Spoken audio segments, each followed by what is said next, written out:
March 17th, St. Patrick's Day all over the country and in many parts of the world. But in downtown Uniontown, a different kind of celebration, as visitors from far and near looked forward to Easter. At St. John Byzantine Church Social Hall, a place that's known for its homemade pierogi, there's a whole lot more than eating going on. People from all over came to this gathering place for the 8th annual Eggstravaganza. Yes, that's Eggstravaganza, like Easter eggs. But these just aren't any eggs. For example, the designs for the egg called pisanki are drawn with beeswax. These artists are very talented and very humble. If you like to doodle, you can do this, because it's just lines here and there. It's surprisingly easy.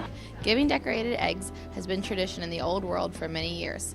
The egg symbolizes a source of life. It's given to express love and friendship. Love is expressed differently in every culture, so it makes sense that the method for decorating is different from place to place. Well, we do the Polish drop and pull technique. There's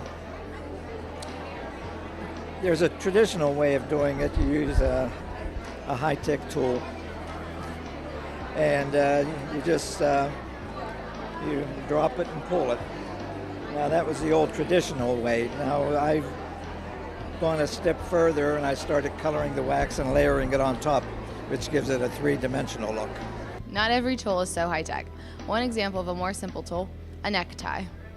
These are actually made from deconstructing a man silk tie and wrapping it around the egg and then cooking it in vinegar water, and the design transfers onto the egg. That artist drove 90 miles from Freedom, PA to share her unique technique. But she's not the only one who's branching out. Now I have a lot of traditional pisanki patterns right here and over here, but I've also branched out into the emu eggs. Okay, so those are the really big ones. This is an emu egg. This is the natural color of the emu egg. And we use an etching process to reveal the inner layers of color. Vinegar and even toilet bowl cleaner are used to eat into the shell of the egg and show off that inner layer. If you don't like emu eggs, maybe these eggs will be more your style. These are goose eggs, okay? And they are boiled in onion skins until they reach this dark brown color, several hours actually. And then using a utility razor blade, we scratch the design. As you go deeper into the shell, you reveal more of the white. This is the technique that Sister Rita here from Uniontown, St. Macrina, has really perfected. She does a lot of the icons.